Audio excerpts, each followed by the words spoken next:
All right, so hi everyone. So welcome to today's webinar brought to you by Bursa Malaysia and managed by LifeCham. So my name is Carmen and I will be your moderator for today. The topic for our session today is building a sustainable portfolio ESG investment strategies. And of course, before we proceed, just allow me to do a short disclaimer. So whatever that is shared in this session is mainly for educational purpose. By no means we're providing you any investment advice, so you're 100% liable for any decision you make. Okay, so today we are very honored to invite Miss Pauline Yong, the CEO of Sigma Wealth, to share with you on how to incorporate ESG aspect into building a sustainable portfolio. So a little bit about her. She is a licensed financial planner certified by the Malaysia Securities Commission Financial Planner Representative License and Bank Negara Financial Advisor Representative License. She's also a course trainer and public speaker at Financial Planning Association Malaysia and Bursa Malaysia. And she has over 25 years in education and has accumulated over 50,000 students and conducted over 200 large-scale corporate courses. Pauline is also the best-selling author who has published 6 books on investment and financial planning. Her articles has appeared in financial magazines such as Personal Money, Money Compass, and many more. So with that being said, let us welcome Miss Pauline to the floor. Thank you, Carmen. Hello, good morning, everyone. Welcome. So let me share my screen and see if it's clear enough. Okay, so can you see my screen here? Yes, we can. Hey, thank you. Okay, so good morning, everyone. How's everybody? Okay, so today we are going to have a very interesting topic, and this topic is building a sustainable portfolio ESG investment strategy. So we are going to talk about ESG today. Okay, so let me share my screen further. Okay, so the agenda for today is we're going to look at the basic factors about ESG. Okay, what are the ESG factors, and then explore about the investment strategies, and how to build a portfolio, ESG aligned portfolio. And then last but not least will be the ETS tool. Okay, so that will be the last 15 minutes or so. Okay, so here we go. So what is ESG?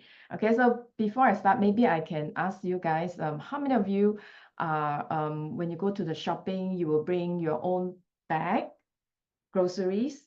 Okay, when people ask, oh, do you need a bag? I said, no, I bring my own bag. Okay, how many of you are doing that on like a daily, okay? Like you go out and then you bring your own bag. Oh, that's good. Okay, very good. Okay, so it looks like mostly are the ladies, but some men are also doing that. That's very good. Okay, and then if and how many of you are normally bring your own bag? Yeah, that's right. How many of you are already driving an EV car or seriously thinking about getting an EV car?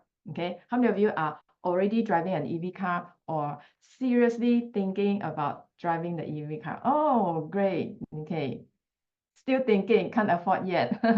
Yeah, a lot of us, we see there are more and more these electric vehicles on the road. So there are some temptation for us to buy, okay?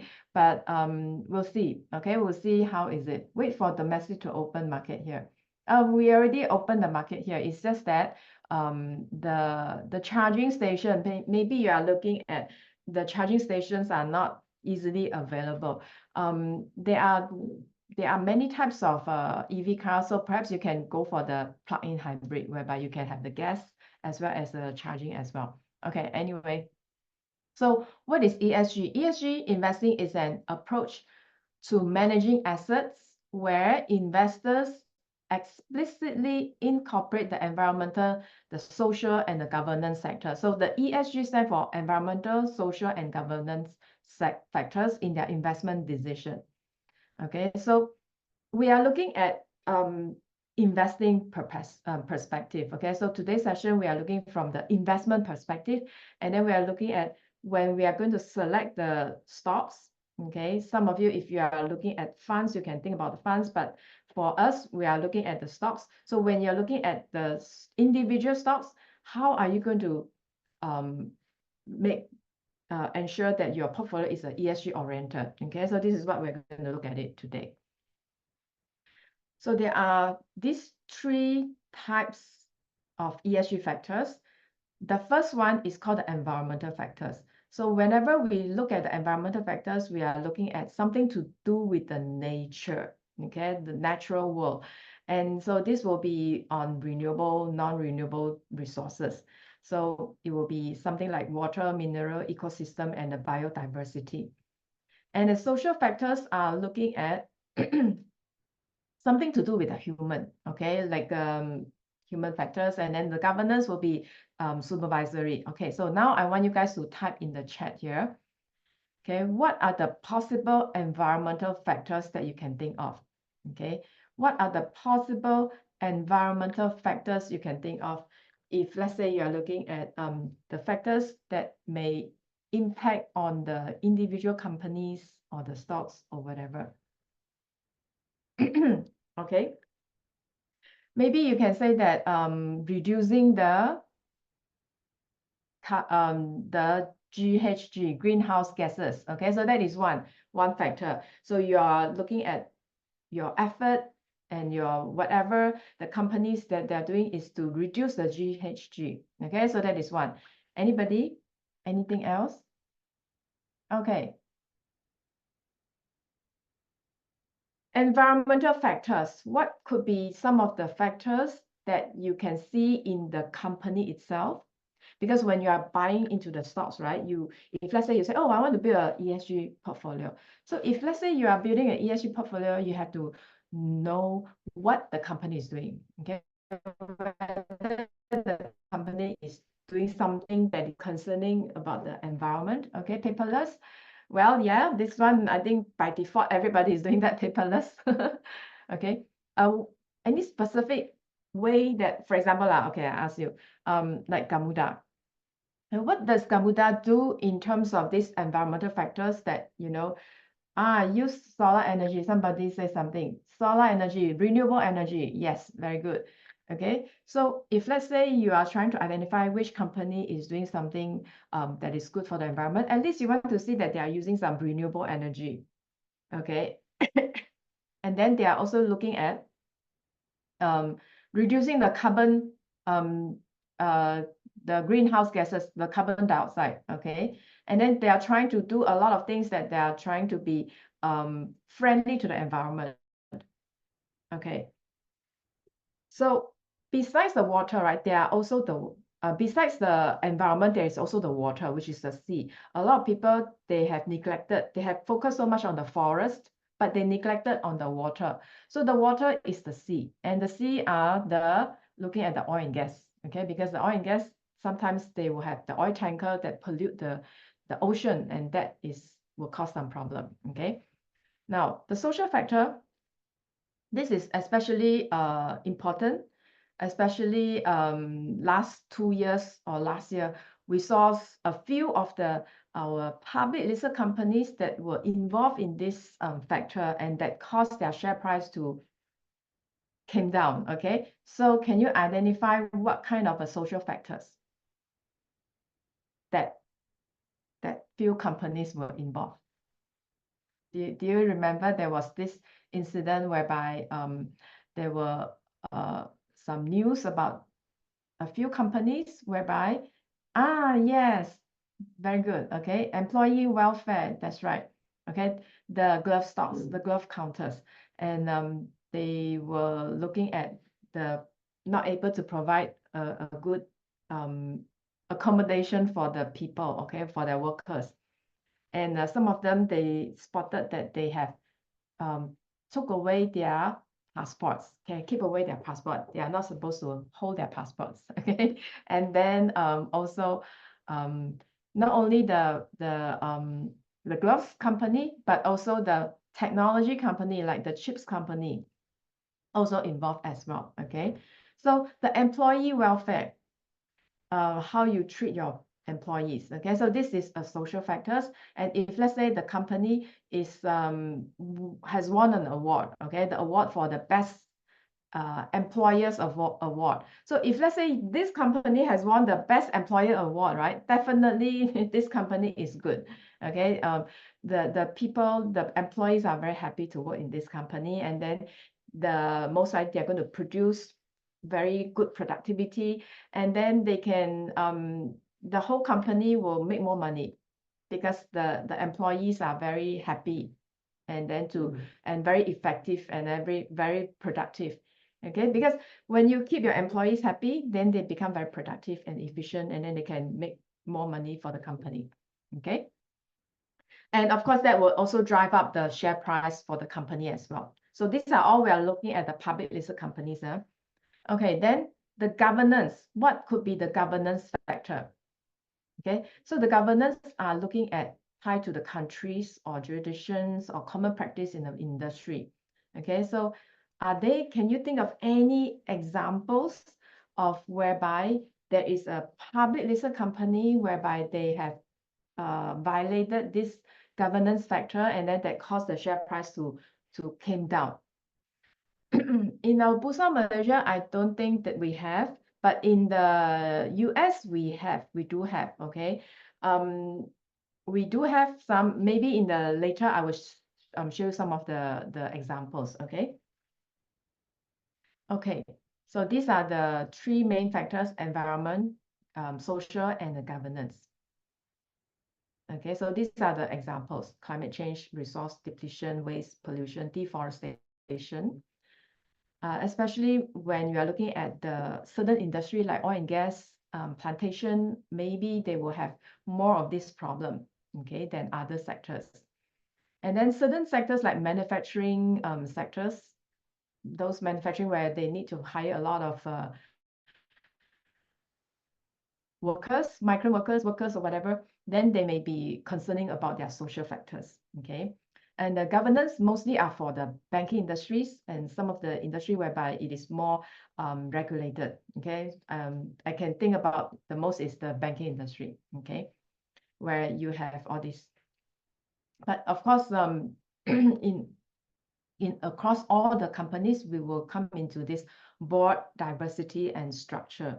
In fact, for our Bursa Malaysia, we encourage the board diversity to include more female board of directors as well. Okay, and all this. Okay. Okay, quiz. Okay, so now I'm going to quiz you. Do you know what is a green bond? Okay, who can tell me what is a green bond?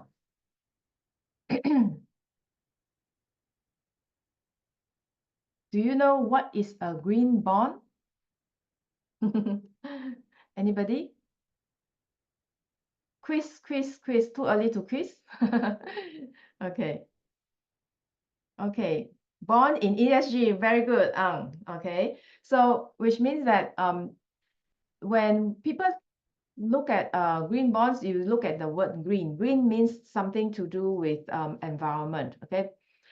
And so something, if let's say you are looking at okay, recycle, okay, reuse, recycle, the 3 R's, reduce, reuse, recycle, okay, the 3 R's. Okay, so anything because the bonds means lending, right? You need to borrow money. So when you combine these two words together, means that you need to borrow money to fund the green projects. Okay, so whenever you see something like the green bonds, so it means that it is a funding exercise whereby the company need to borrow money and then to fund the green projects. Now, in many of the banks, they have a quota. So every year they have certain billions of a quota to fund all these projects, so that to help this company to transition to a greener operation in their business operation. Okay. Okay, good. So the next one, what is blue economy? Just now we have the green, now we have the blue. So what is blue economy? Does government grants include in green bonds? Yes, government have provided the most grants in the green projects. We don't call green bonds, but we call green projects. Yeah, government subsidies in the green projects. Yes, plenty. Okay, the LRT, the highway, we have many. Okay. Okay. Blue ocean where everyone benefit. Well, when you say blue ocean where everyone, well, okay, I got what you mean. So we are looking at blue as in the ocean, right? So we are looking at the ocean, the life of, I mean the sea. Okay, we are looking at the sea. Yes, that's right, the ocean ecosystem. Okay, so we are looking at the ocean ecosystem whereby we want to prevent pollution in the ocean. The green means that we want to prevent pollution in the forest and in the environment. So the blue means that we want to look at taking care of the life, the marine life, okay, the marine life, and then we want to protect the ocean so that we do not want to see pollution, the sea pollution, okay? So that is called the blue economy. Now, the next one is the greenwashing. How many of you know what is a greenwashing? Does anybody know what's a greenwashing? This one is a bit tough, right? Very good. Osman, you're right. False claim. Okay, so I'm going to show you some pictures.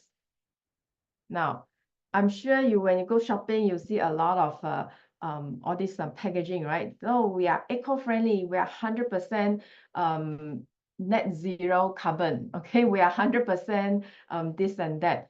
Okay, so when they say that they are this and that, they have all this kind of a claim, right? Have to be careful, okay? Because some of them, they are not. Okay, so these are marketing gimmicks.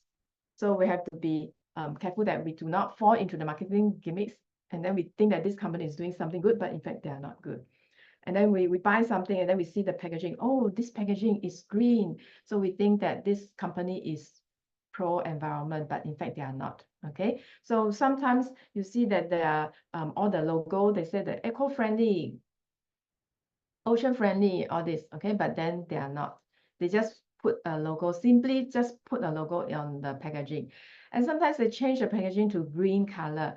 And then when you see some green color packaging, then you think that, oh, this is eco-friendly, eco-friendly.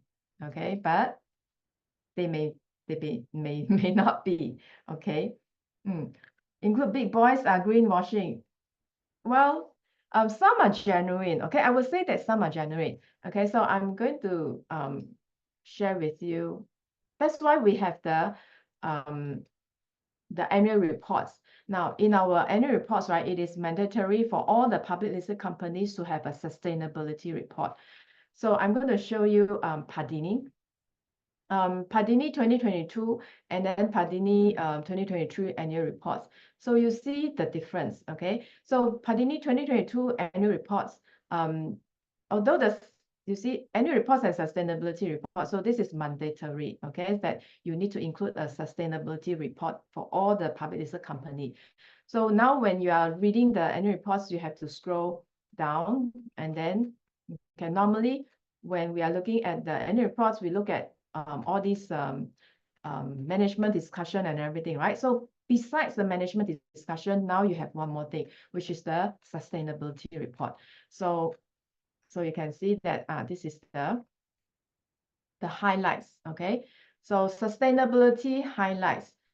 And in 2022, Padini only have one page, okay, one page of the sustainability highlight, and then the rest are corporate governance overview statement and things like that. But if you are looking at, hey, what this company is doing in terms of the sustainability, because every company now you have to publish this sustainability, meaning that you need to tell your shareholders what you have done in terms of in terms of the ESG effort, okay, what you have done. So in here, Padini in 2022 annual reports come up with a one page of a highlight, okay?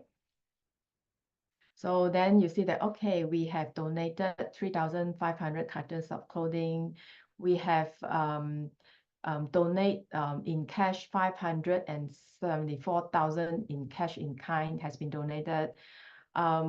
We have attended all this policy training, and then we have the bags are biodegradable and all this employee benefit. Okay, so you can see that they are doing this. Now that was 2022. Okay, so here I'm going to show you 2023. So 2023, wow, very nice, very colorful. Okay, we scroll down. Okay, oh, nice. Okay, then we scroll down. So you can see that it's a big improvement in their annual reports. These are their milestones. Okay, scroll down. You scroll down further. And then you can see that the non-financial highlights. So these are the non-financial highlights, meaning that these are the sustainability, okay, what they have done that benefit the communities as a whole. Okay, so these are in summary, they have done all these good deeds. But if you to scroll down, okay, so and then you see that they have about close to 200 pages. Before they were only 100 plus pages, so they have doubled up the number of pages for to include the sustainability report. So, and then this is the management discussion and analysis, which we are not going to look at it. We just scroll down, and then I just want to show you their sustainability report. Okay, our model. Okay, so here our value creation model. So if you to look at the value creation model, right? So you see that they have done quite a bit on the ESG factors. Okay, so and then it is very, very specific already. So when they say that they want to do something, and then what is the outcome? Okay, and then they are even more specific in terms of the numbers. So for example, the material matters, okay, the economic and our concern. So then this is their effort. Okay, so then they said that, okay, we have established risk management committee to review the asset and to assess the risk areas. And then they have also looked at the different. So this effort is the things that we want to look at as a shareholders, because this will address in details what they have done for their concern. And then the concern can be financial concern or non-financial concern. And the non-financial concern part will be the sustainability part, the ESG part. Okay, so here you have the environment. So then environment, it will be looking at ESG particularly. So then you have to see that what they have done. So we have engaged our suppliers to promote responsible sourcing practices, such as using organic cotton and recycled polyesters to minimize the environment impact. So you see, they have even sourced their suppliers to be green suppliers as well. So the suppliers has to be green, so that then you can become my supplier. Okay, just like Gamuda. Gamuda also have a very strict requirement on their suppliers. So the suppliers has to be green, because Gamuda declare themselves as a scope 2. Scope 2, so in each of these category, you have the scope 1, scope 2, and scope 3. So scope 1 means that if let's say you declare your company as a scope 1 practice, meaning that your company is doing your operation that fulfill the environment, that is care for the environment. Okay, so it's only from your business operation. But Gamuda is the scope 2. Scope 2 means that you extend to your suppliers, you extend to your customers, you extend to your employees. So not only your operation side, it has to be ESG, but your employees. Okay, you have to tell your employees that to be care for the environment. Okay, and then you have to also let your supplier know that you are requiring them to do certain things that so that fulfill your green principles. Okay, so then your suppliers and your employees all have to fulfill your principles, your ESG principles, so that then they can be working for you, and then they can be having your business. So then this is a scope 2, and then scope 3 will be even bigger. So then that will be your customers, and then your customers, and then friends, and it's a bigger. So nobody can yet declare that they are scope 3. Okay, so if you can declare their scope 2 is very, very good. But normally scope 1 is the basic, okay, of being a sustainable business practice. So here you are looking at the here we have a lot of, and they are very detailed. Okay, so as you scroll down, you can see that what are the things that they have done. Okay, sustainability journey. So they effort to reduce the greenhouse gases. So you can see that they have transition, okay, for solar system installation as well. Okay, and it's actively looking for sourcing on data collection on the greenhouse gas emission as well. Okay, so they have all this effort. So you can see that it is 180-degree or 380-degree change from the 2022 annual reports to the 2023 annual reports. So here they even tell you that in 2023, right, Pardini produced approximately 395,700 units of eco-friendly garments and footwears to be sold, which makes up to 0.6% of the total purchase. Okay, and then they have also recycled approximately 3,400 kilograms of used paper, plastic, and paper products in progress. Okay, so this is the thing that I want you guys to notice, which is statistics. Okay, so when you're looking at the sustainability report, right, try to highlight the statistics. So these are the statistics that I'm looking at. Okay, I don't want to see, oh, we are doing care for the environment, and then we you're just explaining what is the environmental factors and then things like that. You didn't tell us what your company has done. Okay, some of the sustainability report, I do not want to mention their names, but then if you to refer, you can see that they didn't tell you exactly what they did, but then they just tell you the theories of the ESG. So we are not going to look at the theories. We don't want to see what, all these things that already known to us. We want to see what the company has done. So then these are the things that the company has done, and then has to be in numbers, statistics. Okay, it's very, very specific. So when you are assessing a company on their annual reports, you have to look at the efforts, because nowadays everybody is looking at the ESG, and then all this, they have the rating as well. So the fund managers, when they are looking at what shares to buy, what stocks to buy, they are also looking at this sustainability report. So if you are able to produce a very, very impressive sustainability report, I'm sure you can be able to capture the attention of the fund managers, where the fund managers, maybe they will buy your shares. Okay, so and then I see that greenwashing. Okay, so Susilawati says that should be charged or to be penalized if they are giving misleading information. Correct. If you report them, they will be penalized. Okay, they will be fined. Okay, so but then you have to report them first now. Okay, so yeah, all this we can do on our part. And then Ang says that quantity do not represent quality. Yeah, correct. All low-hanging fruits, which area painting is different. Yeah, so meaning that when people are doing the ESG effort, right, we want to see that they are doing the quality, okay, and also what are the things that they are doing. Okay, so let's go back to my slides. So these are the greenwashing, and then these are the green bonds that are, if let's say the company, it could be corporate bonds, okay, it could be whatever. So if let's say you are raising some corporate bonds, then the bonds has to be, if it's a green bond, it has to be to fund your projects, okay, all these water management projects, renewable energy projects, sustainable housing project, all this. And then if you can say that, okay, we are the green loan, okay, so then the banks are very willing to lend you the green loan, because the banks also have the quota. Every year they have to loan out a number of this kind of a green for funding for these kind of a green projects.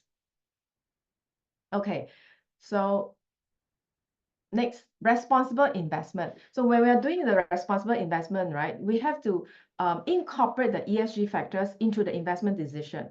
Okay, so meaning that we want to become responsible ourselves.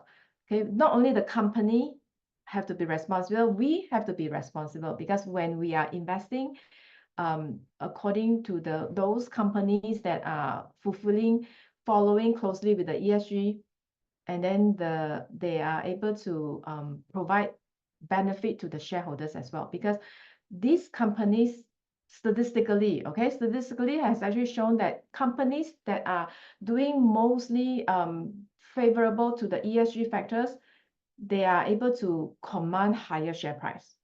Okay, it has proven already statistically. So which means that if, let's say, you are investing as a shareholders, if you can identify those companies that are very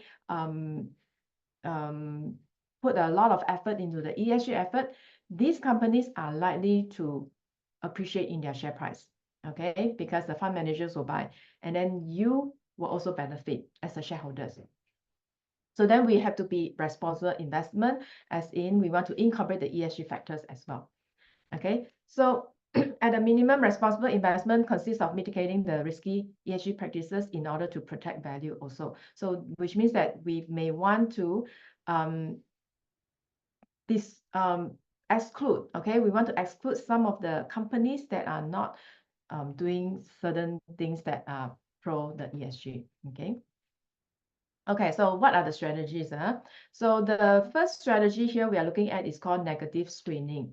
Negative screening means that we totally exclude, okay, exclude it. So for example, if you think if you think the oil and gas, okay, oil and gas is like you are exploring the ground underground, and then you are trying to you know, like also some pollution to the environment, and then it will cause damage to the environment. Okay, so if, let's say, you are looking at this oil and gas industry, so since that they are polluting to the environment, then you probably may say that, okay, and then also the risk of polluting the ocean. Let's say, for example, they have an oil tanker that run from transport from one place to another place, and then accidentally the oil tanker may have an accident and then may leak, and then the oil may leak to the ocean, and then that mitigation, that kind of a financial risk is huge, because people can sue you as a company. Imagine if, let's say, you have done some pollution to the community, okay? Everybody can sue you, okay? Just like if you are a drug company, and then if you have invented a drug that caused some, you know, life-damaging impact on the people can sue you. Okay, so these are all financial legal activity whereby you have very significant financial impact on you as a company. If, let's say, you didn't take care of the environment, you didn't take care of the social, and then you didn't take care of the governance, you didn't follow certain rules, and then you get violation, and then you get great fine. Okay, so for example, Binance. Okay, why did the Binance have great fine, or all the tech companies? Why all these tech companies, they have huge fines? We are talking about millions and tens of millions of fines, and that is because governance. Okay, all these technology companies, they are not following closely with the governance. So all these ESG, any of these factors will cause financial impact onto the company itself. So as a shareholders, we have to be very careful. Okay. Overly hype Johnson & Johnson on okay, supposed to be cancerous. Okay, overly hype. Well, I would say yes and no. No is because I would think that this is important, because when you are putting like the policy and rules and regulations onto the public listed companies, because public listed companies are very huge companies that have business all over the world. Okay, if not all over the world, but at least all over the country. So these are huge companies that they have a very significant impact on the social, okay, on the lives of the people. So if let's say they are not following the ESG, then we as a consumers, we will be affected, okay? And so these are all very big impact. Of course, the most direct impact will be the social, whereby it will be the customers directly. But if let's say there are certain impact like the environmental impact, this kind of impact, it could be like generations and generations later. So you may not find so like a so-called important, okay? Like what Warren Buffett say. Warren Buffett thinks that it is not so, he thinks that he didn't need to fulfill all the ESG reports, okay, and reporting, because he thinks that all this reporting is take a lot of his resources. And it depends, because to me, I find that out of this ESG, right, there are certain factors that are very, very important, and then it will cause a direct impact on your financial. Okay, for example, the governance and the social, these two, because this governance is a direct impact. Okay, and then it will involve a heavy penalty if you are not careful. And then the social impact also important, because if you are not careful enough, the consumers, as a consumer, you can sue the company as well. And then the financial litigation is huge. Okay, you cannot imagine how huge is that. And the environmental is something that is slow, because the rules and regulations are still forming. So you wouldn't have see like a very direct impact, but then there are already rules and regulations forming. Okay, so mostly if you are looking at the litigation, financial, legal litigation, those are mostly from the social and the governance. Okay, and if you were to look at, if there's any government who will fine a company for violating environmental rules, yes, there are, but it's mostly in the developed countries like Australia, EU countries, Canada, okay, maybe in US a bit less, but for developing countries, not so, okay. But if it's China, yes, definitely yes, okay. So you are seeing that the environmental effort depends on the country itself.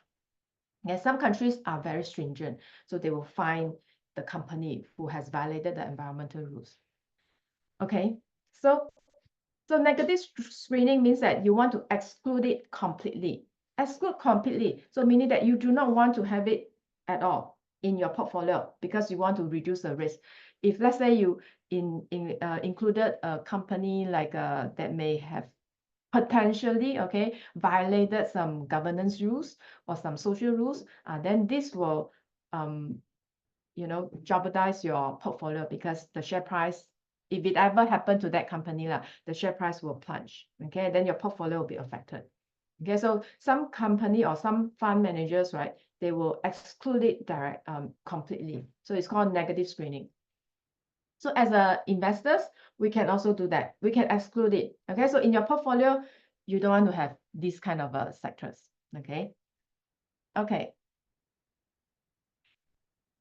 So then the other opposite is the positive alignment or best in class. So this is the opposite. So just now we said exclude, right? So this one, it means include.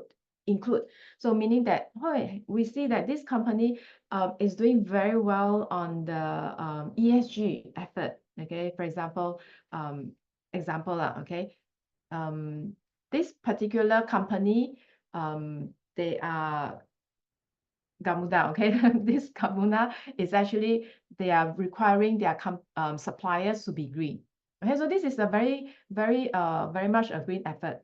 And then another developing company, let's say ABC, okay, this developing country, they are actually asking all the employees to be looking at transition into driving an EV cars.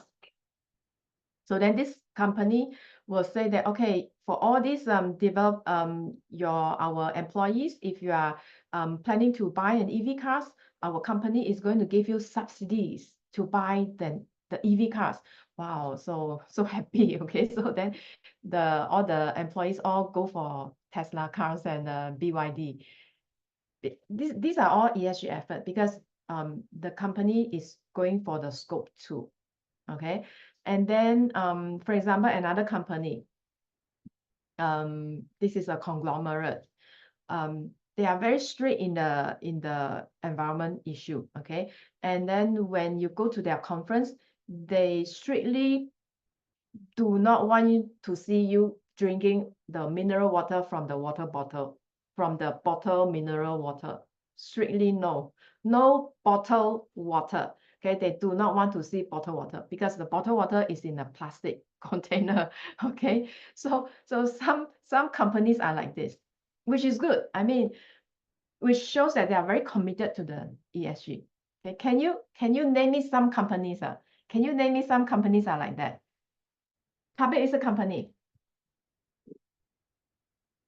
Okay. That if let's say forcing, then you have to give subsidies now. Okay, cannot like ask us to pay so much money. Okay, plantation stocks always have issues with the ESG. How can they apply the ESG? So now the plantation company, they are very smart. They are doing renewable energy. Okay, so you can see that they have borrowed a lot of money from the bank to expand on the biomass division. So many of these plantations company like Sandrabi plantation, now is the Guthrie plantation, they are having biomass, okay, division, so that they have renewable energy. And some are slowly transiting into that, and which score very well in their ESG rating. So later I will show you the FTSE for Good ESG rating. And then you see that all these plantation companies, right, they have 3 stars. Okay, it's 2 or 3 stars, not bad. Okay. So can you name me some companies are doing very well in this kind of ESG effort? Like, you attend their function, you deal with them, yes, Insen, yes. Okay, Insen, yes. They have a lot of products on the ESG. Okay, what else? What else? Anything else? And some are very you as an employees, you have to be also very green as well. Sime Darby, yes. Sime Darby as a big conglomerate, and then all the Sime Darby subsidiaries all are like that. Okay. Yeah. Gamuda, yes. And in terms of the construction companies, right, you'll be surprised. They are quite ESG. Okay. That's because you see construction is a lot of pollution, right? So the more they have to be ESG because they don't want to cause so much of a damage to the environment. Besides the Gamuda is a Sunway. Okay, Sunway as a group and Sunway Construction. Very, very ESG. Yes, correct. Okay, so this is the top two, top two Gamuda and Sunway. Okay, so the bottled water is the Sunway. They are very, very green. Okay, I can tell you very, very green. Sun W property. Yes, and you can see in their property development as well.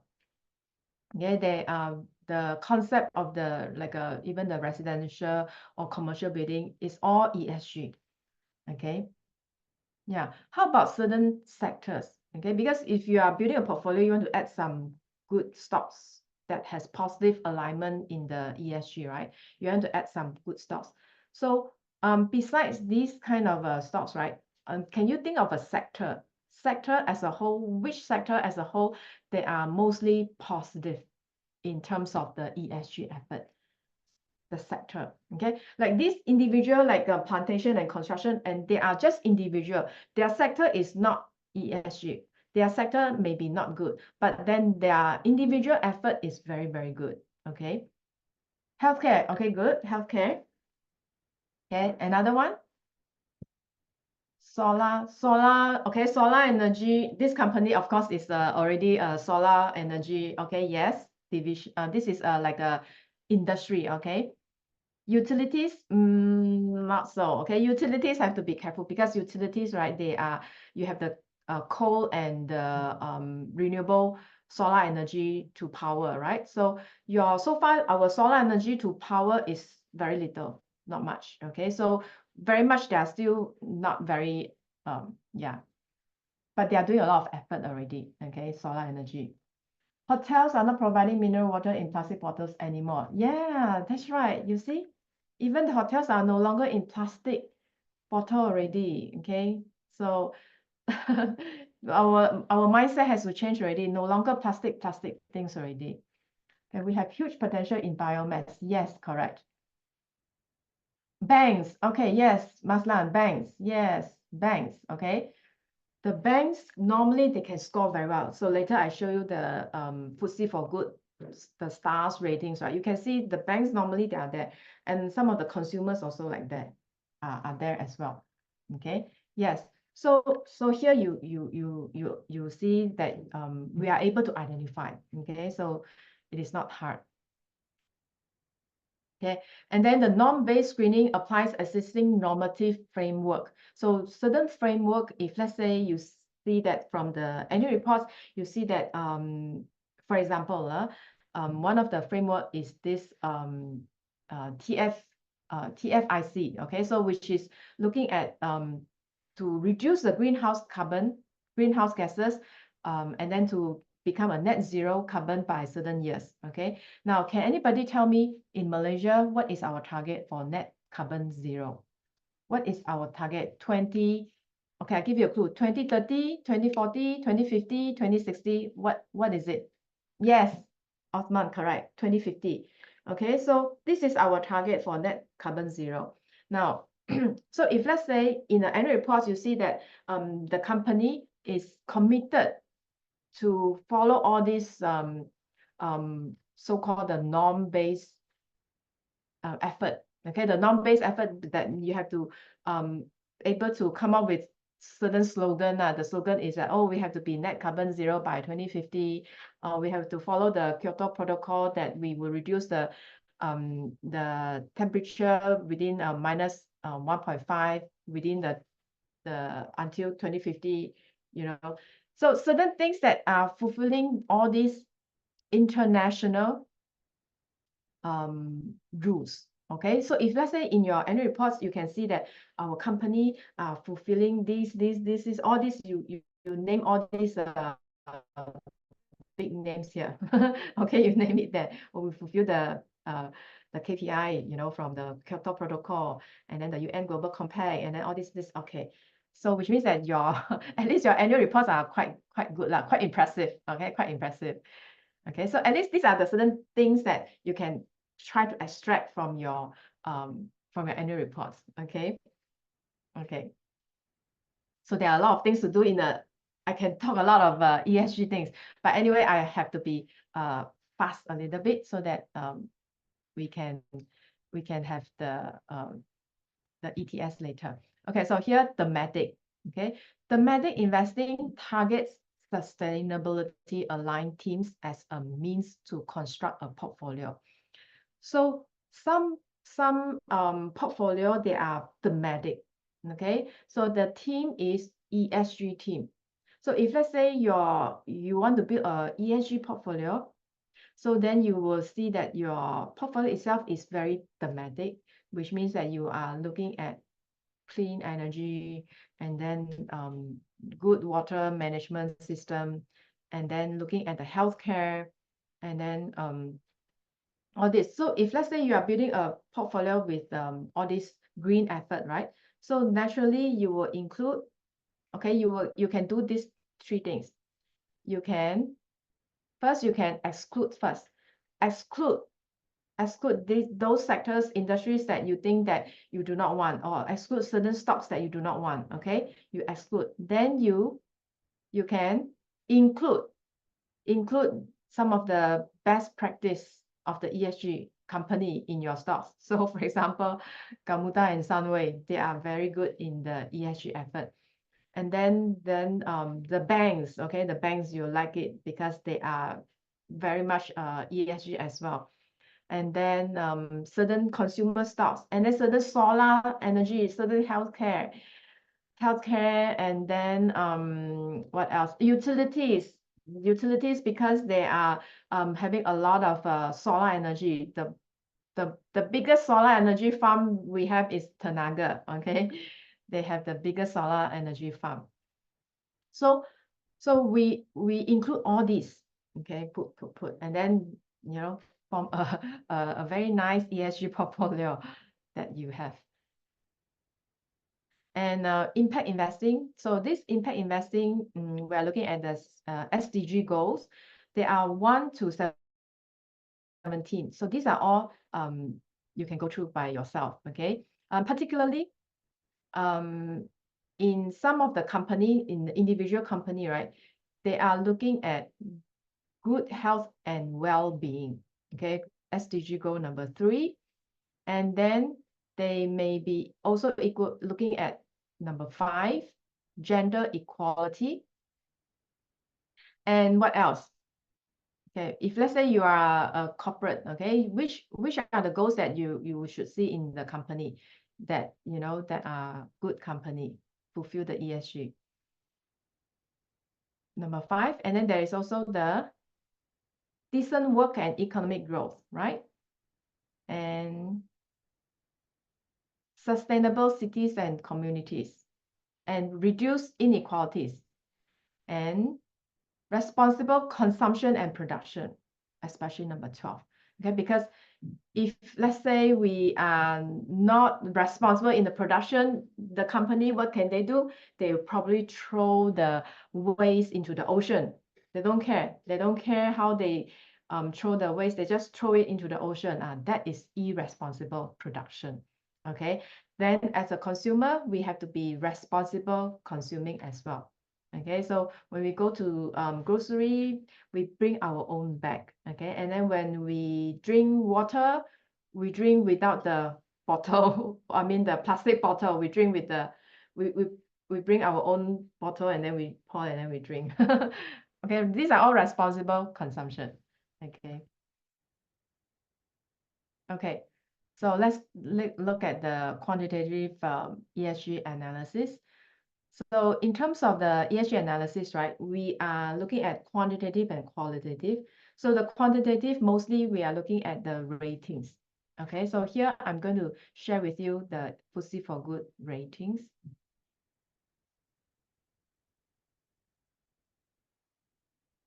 So this one you can find, you can Google and then you can find. Okay, I share with you in the chat here.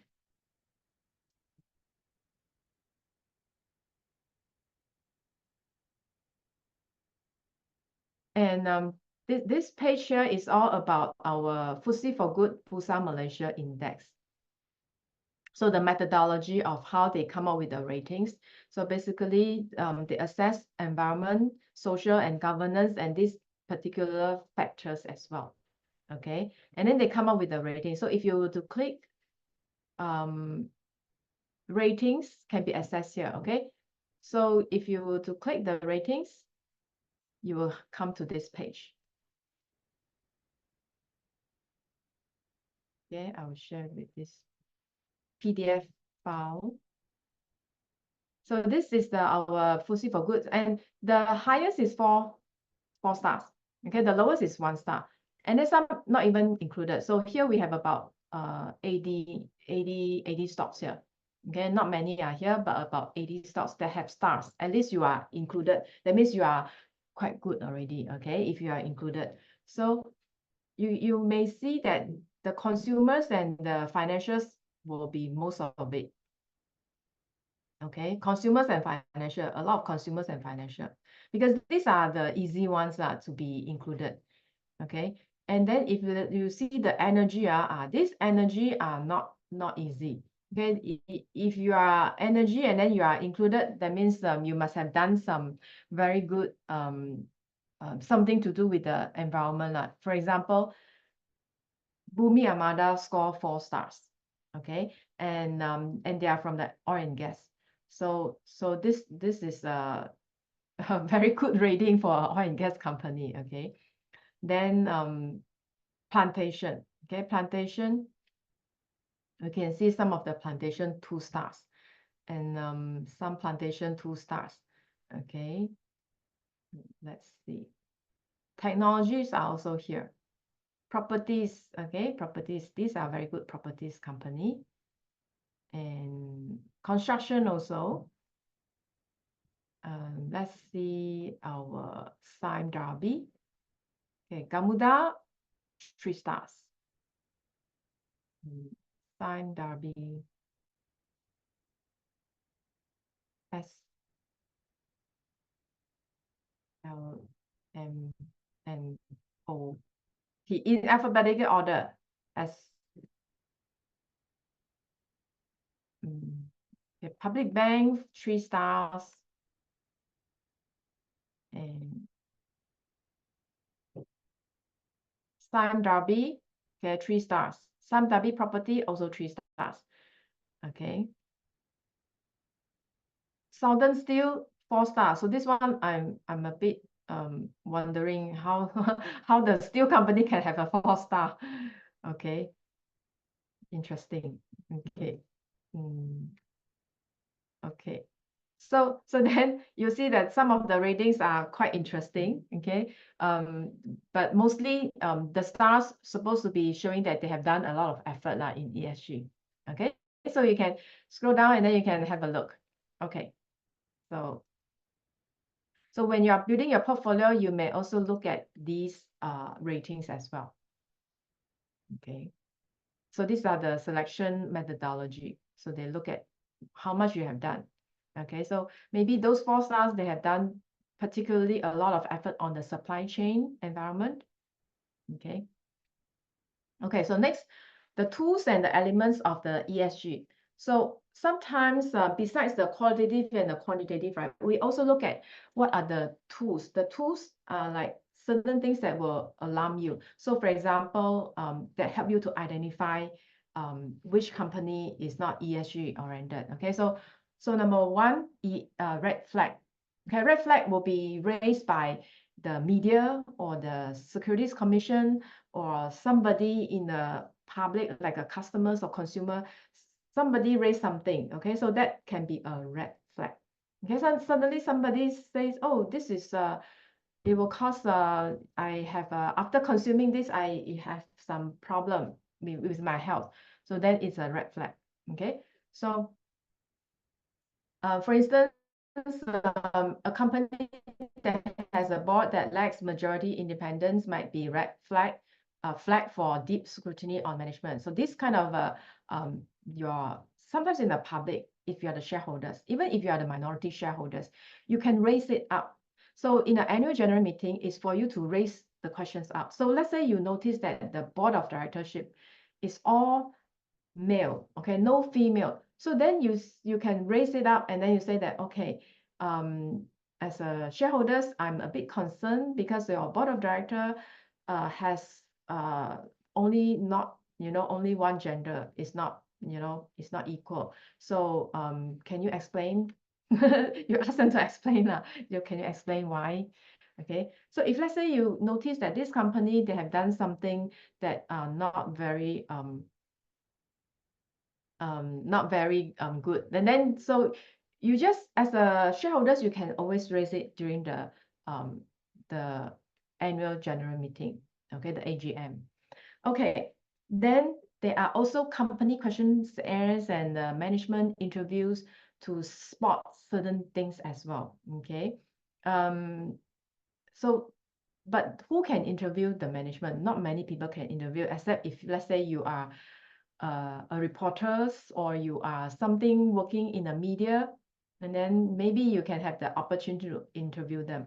But however, if let's say you are a research analyst also maybe you can have this opportunity, because if you are the research analyst, right, then they will answer to you. Okay, they may, in my experience, right, I think they will answer to you. So you may also post some questions, or arrange a management review or whatever with the management. Okay, and they are able to cater to you, okay, if you are a research analyst. And sometimes you can also check with the outside experts. So for example, you may do questionnaire with the suppliers, and like check the suppliers, see how is this company is doing in terms of the ESG effort. Or you may check the banks, because the banks know the best. Okay, they know everything. So the bankers is like a information hub center. They know everything. So you can ask the bankers, maybe they know which company they are doing what. And then you can also conduct an internal ESG research as well. Okay, this may be a bit tough because as an outsider, you may not be able to do it. But maybe as a, if let's say, if you are within a company, maybe you can do it. Okay. Okay, next. So here we are coming to building a diversified and socially responsible investment portfolio. Okay, so we are going to look at how we can build a ESG, okay, portfolio. It has to be a diversified one. Sometimes when we are too focused on something, right, it can be not diversified enough. Okay, so this is a chart whereby you are looking at the performance. You're looking at two performance by looking at two rating agency. So this MSCI is one rating agency. The other rating agency is called the Sustainalytics. Okay, so we see these two rating agencies, and then how is the comparison of the performance difference. You see that there is a small difference there. Okay, both of these rating agencies, let's say you select your stocks based on the stars recommended by these two rating company, and then you see that the performance wise are more or less the same, which means that the European investment grades are basically outperform the US investment grade. Okay, because the European companies, they are more ESG oriented.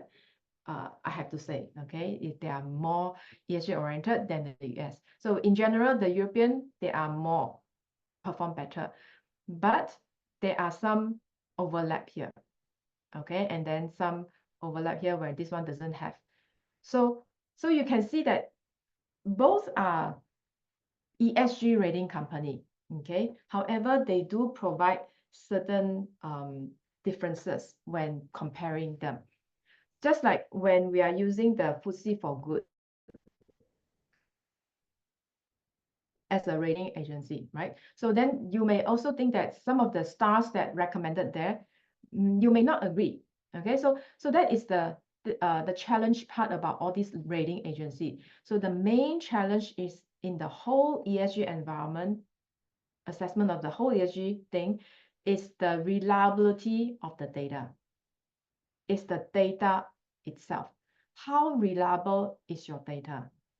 And a lot of time they cannot come to a conclusion because there are just too many ESG research companies in the world, and there are too many ESG principles and organization in the world as well. So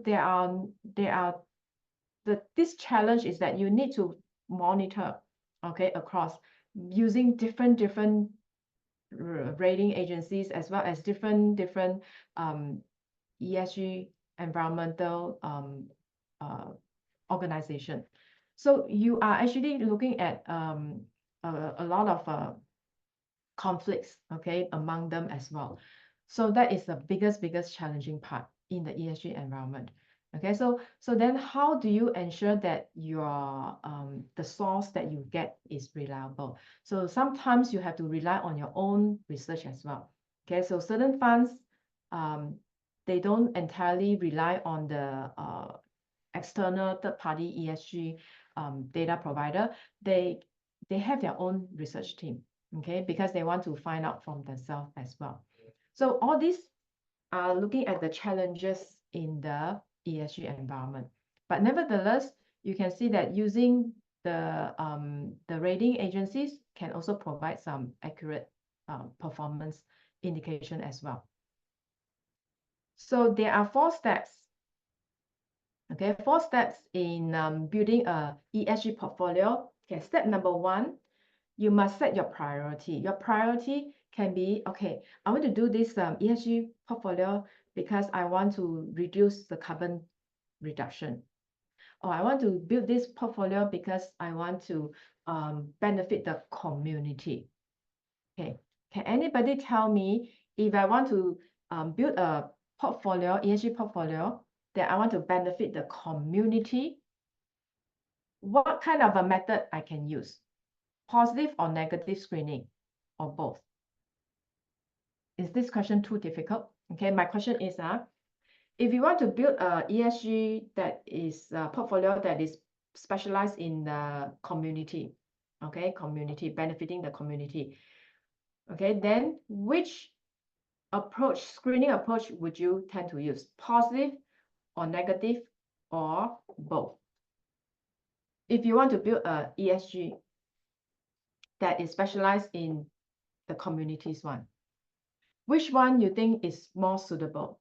Positive, negative, or both? Can anybody tell me? Positive screening, okay, good. Anybody else?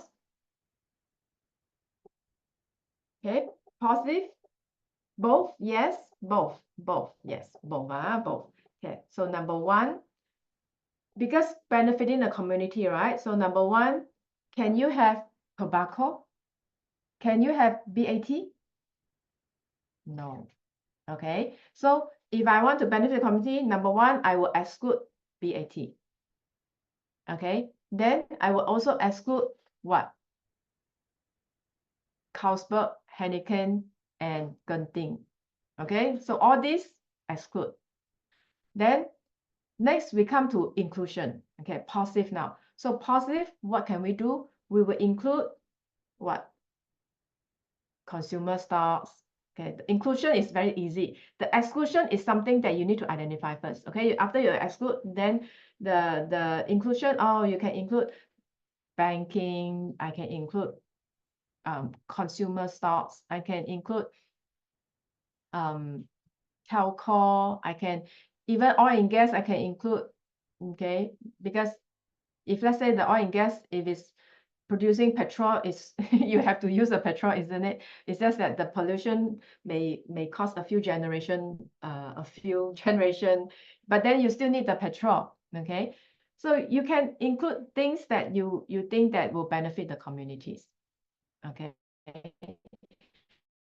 so then technology, you can include all this. Then number three, make an investment plan. Okay, so now you got all this approach already. So now you will build a plan. The plan is that you must have diversify. That means across different industries.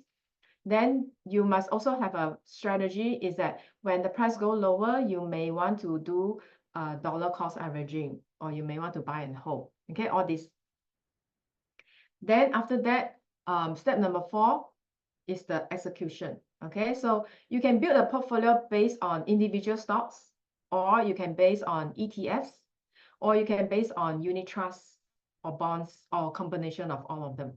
Okay, so if let's say you just want to build from the Bursa stocks, then it will be purely from the Bursa. But however, if let's say you are looking at a big portfolio that where you have some ETFs, some unit trusts, okay, very simple. Okay, so there are also another rating agencies that you can look at, which is Morningstar Malaysia. Morningstar Malaysia has sustainable investment funds. So you can look at these ratings. Oh, these funds are 4-star, 5 stars. Wow. Okay, then you see how many stars.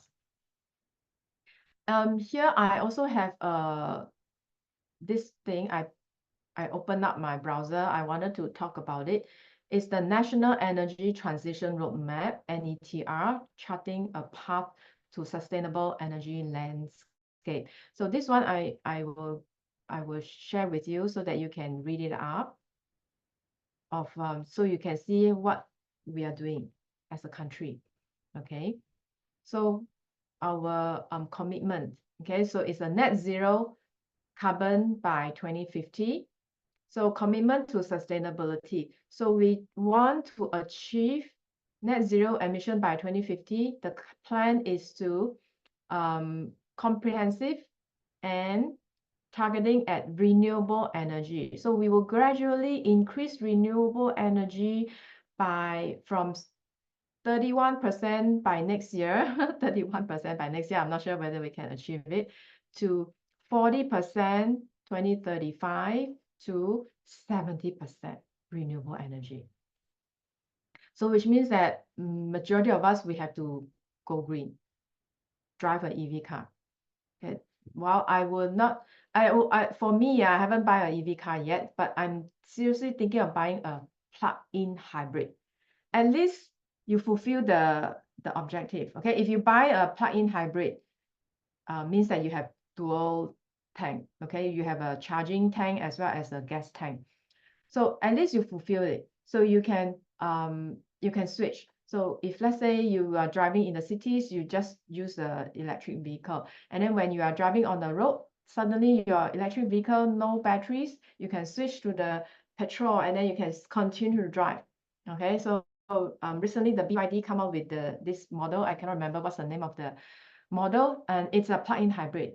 And then I think the Cherry Tiggo also have this kind of a plug-in hybrid, but it's not launched yet. And then a few of these companies, they are launching with plug-in hybrids. And Toyota also have a plug-in hybrid, which means that you have dual gas tank, not dual gas tank, I mean one gas tank and then one charging tank, whereby you can charge both. Okay, you can pump in the petrol as well as charging, so that your car can run in either one. You can switch easily. So when you are running out of petrol, you switch to EV. When you are running out of battery, you switch back to petrol. So very convenient. Okay, so at least you can go for this kind of a plug-in hybrid. Okay, infrastructure is not ready in Malaysia in many places. Yeah, so that's why you get the plug-in hybrid.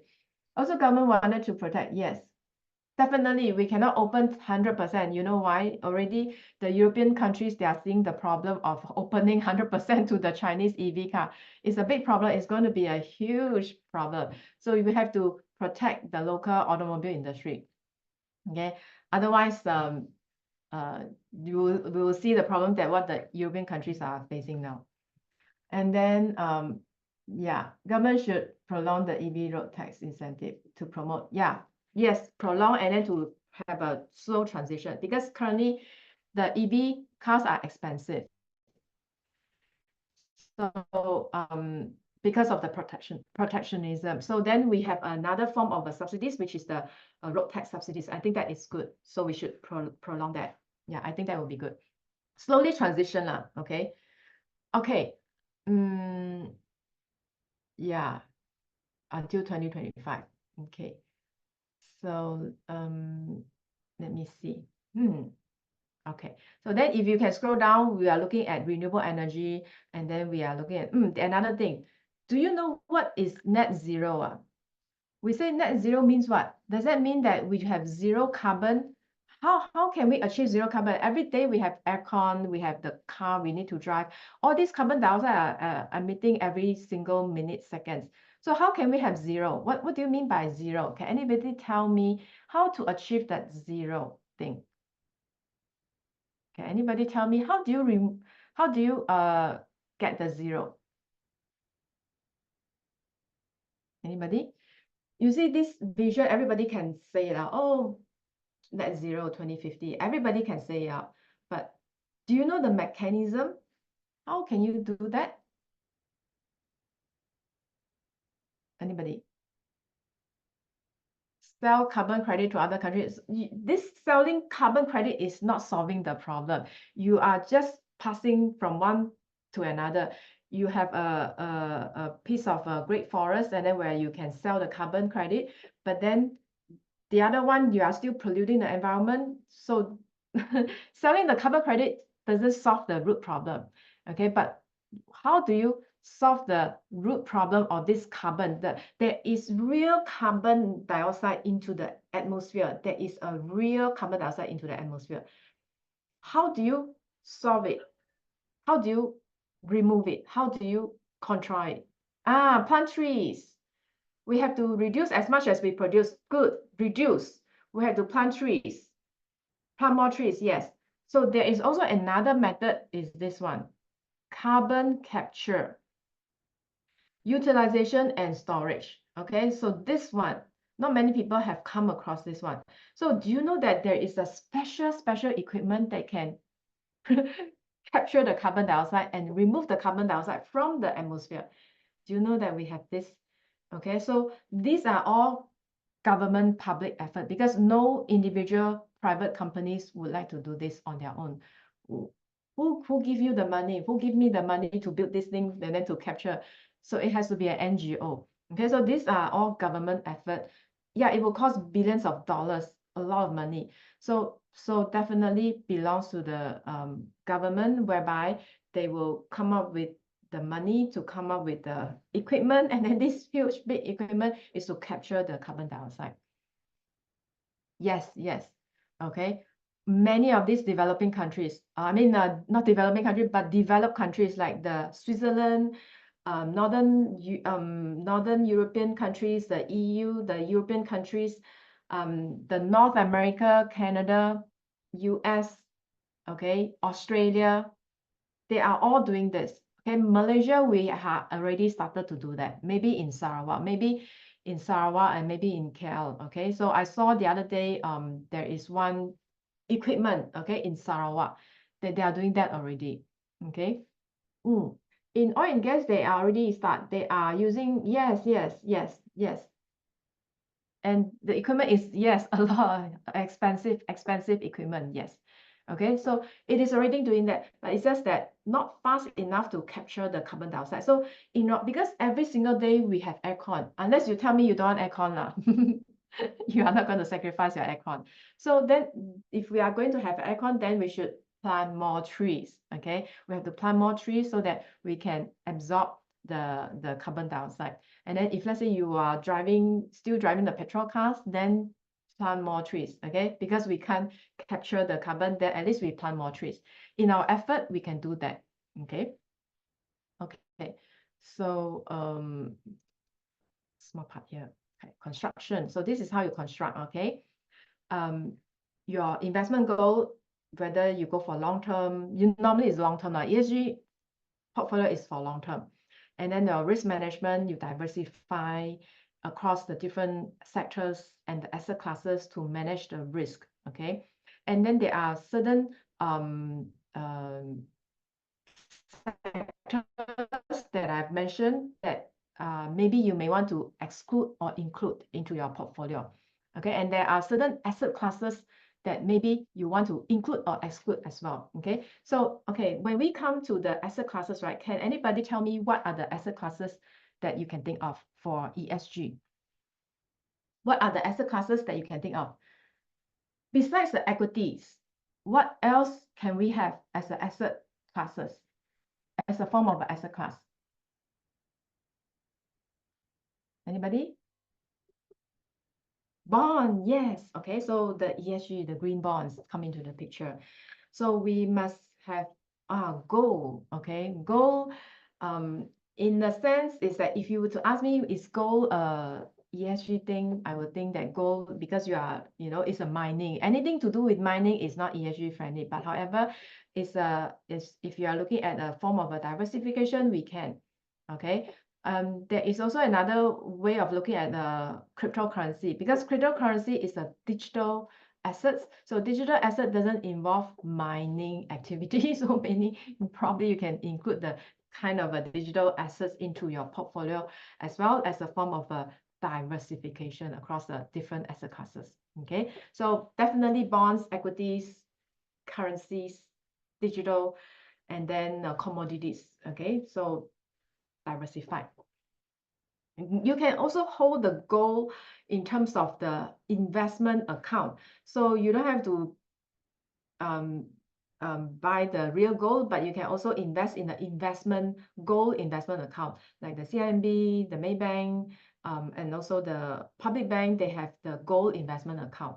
It's very simple. Okay, you just crypto mining takes out a lot of energy. It's not green. Oh yeah, that's right. Okay, crypto mining is not. So maybe other digital assets that doesn't involve mining. Okay, because they are what is the name for this? There's a name for, there are different categories. One is the stake. What stake? Okay, there is so in terms of digital currency, you also have other category whereby it is not mining type. Okay, paper gold. Yeah, that's right, Lily. Paper gold. Yes. Okay, so you can invest in the paper gold as well.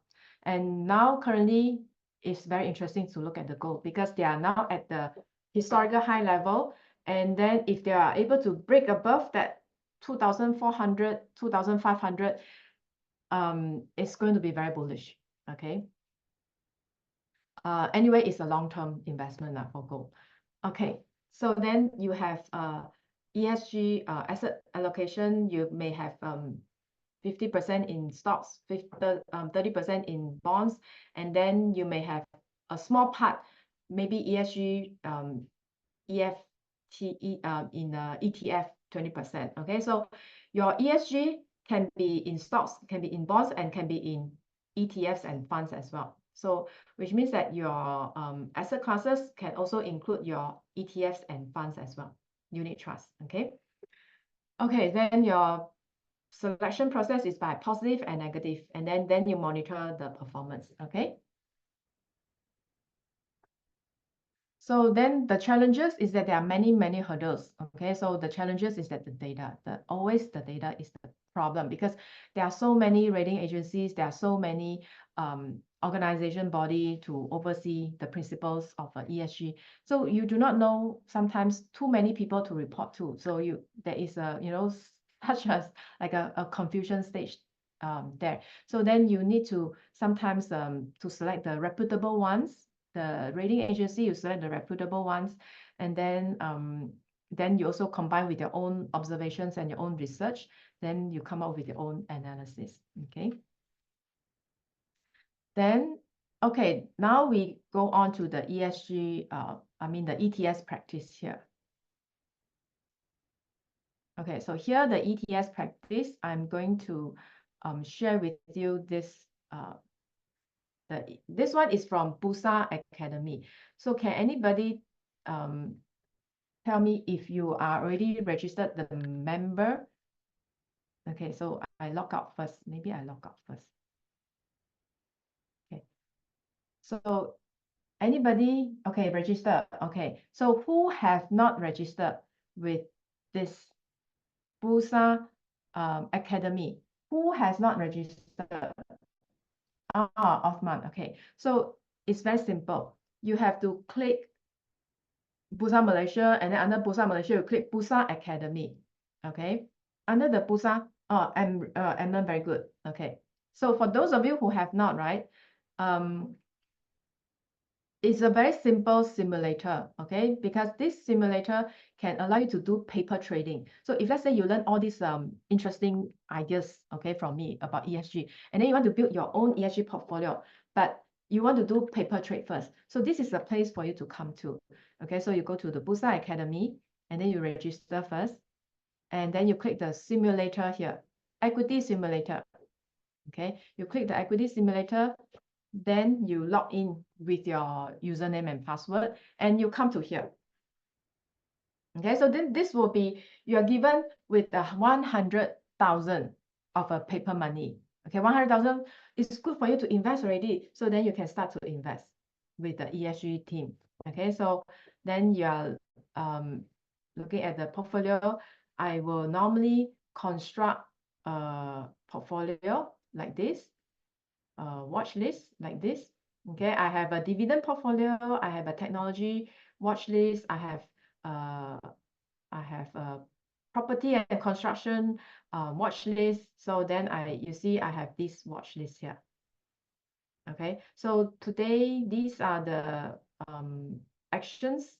The banks are doing well, very good. Then properties and constructions are mixed. Okay, properties and constructions are mixed, but however, Suncon is very super good. Suncon has broke the 5 ringgit region, become 5 ringgit stock now, from 3 ringgit stock to 5 ringgit stock in 2 months time. Amazing. And then you have the Gamuda from also construction from 5 ringgit, no, 5 ringgit. Okay, from 5 ringgit to 8 ringgit stocks. Okay, so and that is because of the fundamentals behind, and we are looking at the book order. Okay, the book order is because of the projects that they are going to receive. So if you look at the Gamuda and the Suncon, right, not only they are looking at building the LRT, the RTS, and the Sarawak Borneo Highway. Not only that, okay, we are also looking at the data center as well. Okay, they are also building the data center. So all these are potential lucrative book order building on top of their existing book order. So currently, Gamuda already have 25 or 26 billion of the book order. So if you to see that they are going to win the Borneo, the Sarawak Borneo project, that will add on to it. Okay, and then they already have some data center project as well. And then same thing as the Suncon. Okay, Suncon, maybe they have other projects like not only the data center, but also maybe the LRT or whatever. Okay, so all these are potential catalysts for the construction companies in the Bursa, Malaysia.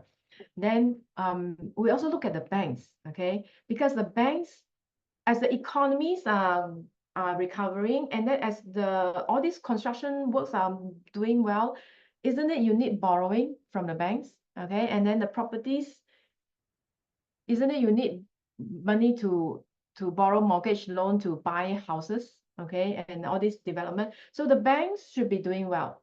Okay, so the banks. And then you look at the utilities, okay, because the utilities maybe of the data center, and then Malaysia, we are going to be the Asia third largest data center behind Japan and India. Okay, Japan and India is number 1, number 2. So Malaysia will be number 3. Okay, so you can see our position in Asia as a data center. We are already at the position now. Yeah. Okay, we are already the third position now. So which means that the kind of energy consumption, okay, yeah, energy consumption is huge. Okay, so and then so who are the beneficiary? The beneficiary will be the Tenaga.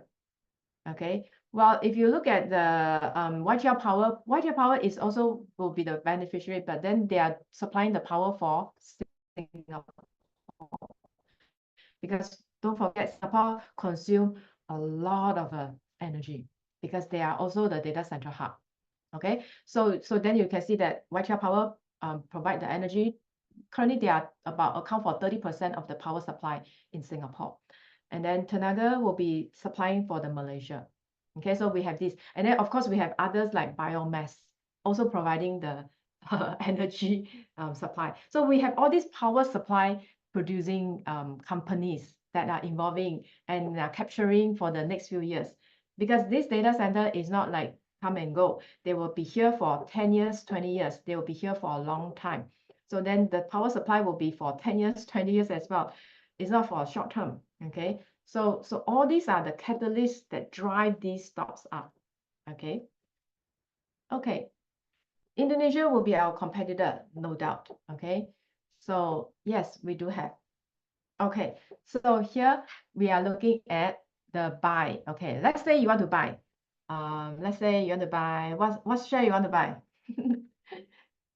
We have a few more minutes. What share you want to buy? Oh, okay. Let's say I want to buy this one. Okay, so then this is how you're going to buy. You buy, you click buy, then this will come up. Okay, then you say, okay, I want to buy. How much? Okay, 10 times 100 is 1,000 shares. 1,000 shares. Okay, then you buy 1,000 share, 8,000 ringgit, and then you click buy. Okay, you click buy, then it will submit the order. So then you can check the order here.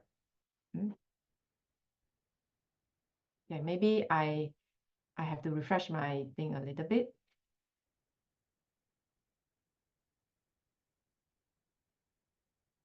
Okay, so then I will check the order book. Okay, so it's very simple. Check the order status. Then it will say, okay, means it's done already. Let's see. Maybe it didn't go in. Okay, so you have to check again. Maybe I do it again. Let's say I buy this, buy, I do again. 10 lots. 10 lots. Okay.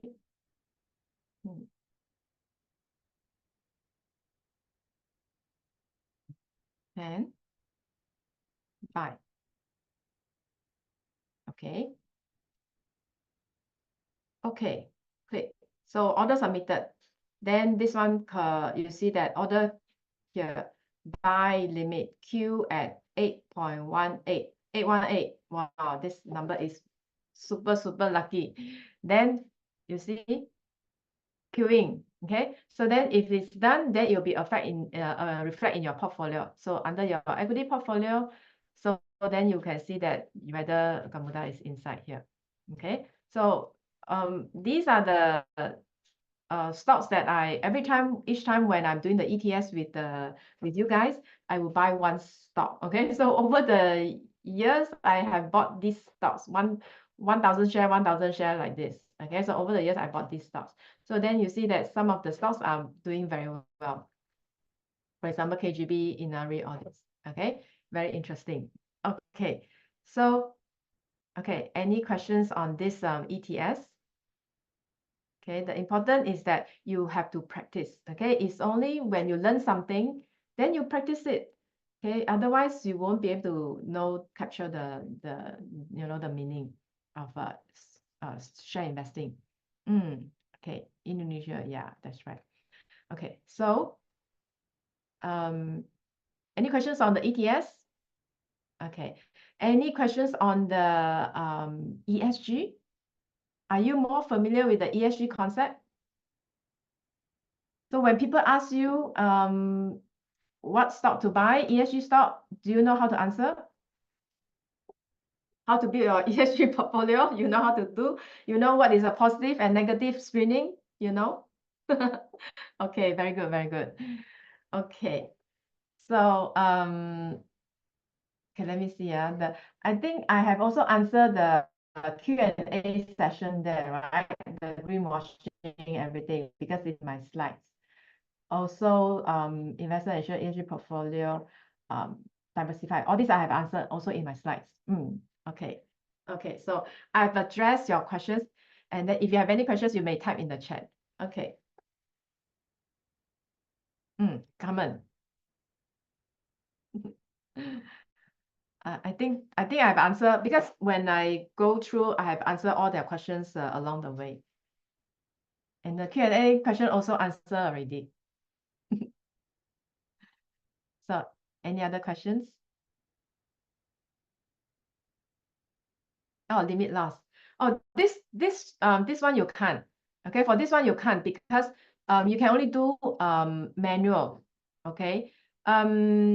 But however, if let's say it depends on your platform. Okay, this platform they can't allow you to do the stop loss. The order type is just the limit order only. Okay, say for example, just now here, you can only do the limit order. You can't do the stop loss order. Yeah. So that's why, but it depends on which platform lah. Some platform they allow stop loss. And then how many stars prevalent risk has? Okay, just now I show you this thing, right? So you can refer to this and then copy and paste it. Okay, you can refer to that one. Should be able to get it. Okay, you quickly click and then you save it down. You should be able to check all the stars there. Okay. Yeah, Susilawati. Yes, thank you. Haslin, thank you. Okay.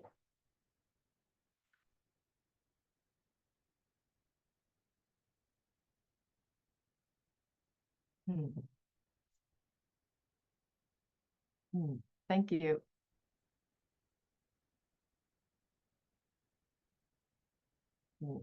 Thank you. Thank you. Yeah.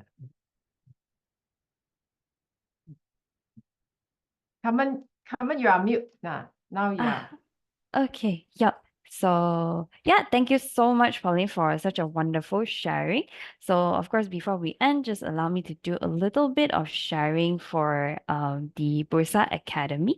So for those who are not aware, Bursa Academy is a comprehensive one-stop e-learning platform that aims to provide investors with a continuous and holistic learning journey. So if you're interested, you can just visit www.bursaacademy.bursamarketplace.com. And of course, with that being said, in our next webinar, it will be on the 22nd of July, which is next Monday. This is a Mandarin session starting from 8:30 to 10 p.m. So if you guys are interested, you can register using the link that I have provided to everyone here. And yes, to those who are interested to open a training account, you can also fill in this account opening interest form so that we can match you with your preferred broker. Okay, and with that being said, that will be the end of our session. Once again, thank you, Pauline, for your sharing, and also thank you for everyone for coming. And we do hope that you have a nice day ahead and see you in the next session. Bye, everyone. Okay, bye bye. Okay.